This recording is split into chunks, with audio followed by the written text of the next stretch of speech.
పరమ పవిత్రమైనటువంటి భూలోక వైకుంఠమైనటువంటి తిరుమల పుణ్యక్షేత్రంలో శుద్ధ భక్తుడైనటువంటి అనంతాల వారి యొక్క సన్నిధిలో మనం ఉన్నాం. ఈరోజు చాలా విశేషమైనటువంటి సుదినం. ఏమంటే ఆండాళ్ళ అమ్మవారు అంటే గోదాదేవి అమ్మవారి యొక్క పుట్టినరోజు, గోదాదేవి ఆవిర్భావ మహోత్సవం.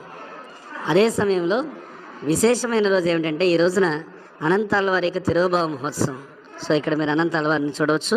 అనంతాల వారు ఆయన యొక్క కుటుంబ సభ్యులు కాబట్టి గోదాదేవి అమ్మవారి యొక్క పుట్టినరోజులు, అనంతాల వారి యొక్క తిరోభావ మహోత్సవం ఒకే రోజున జరిగాయి. కాబట్టి ఈ రోజున విశేషం ఏమిటంటే స్వయంగా ఆనంద నిలయం లోపల ఉండేటువంటి శ్రీ వెంకటేశ్వర స్వామి ఉత్సవమూర్తి అయినటువంటి మలయప్ప స్వామి శ్రీదేవి భూదేవి సమేతంగా ఇక్కడ మనం చూస్తున్న ఈ మండపంలోకి వేంచేస్తారు. ఈరోజు జస్ట్ ఇంతకు ముందే వచ్చి స్వామివారు ఇక్కడ ఉండి స్వామి స్వయంగా మలయప్ప స్వామి అంటే వెంకటేశ్వర స్వామి అనంతాల వారికి చక్కగా తీర్థం ఇచ్చి చటారి ఇచ్చి స్వయంగా హారతి ఇస్తారు. హారతి ఇచ్చి ఇక్కడ అనంతాల వారికి ఆయన తన యొక్క నైవేద్యాన్ని ఆయనకి సమర్పిస్తారు. అంత విశేషమైనటువంటి రోజు.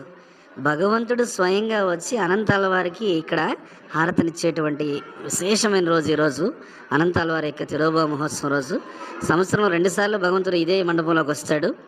ఈ రోజున అంటే గోదాదేవి పుట్టినరోజు, అనంతాల వారి తిరోభావ మహోత్సవం ఈ రోజున వస్తాడు.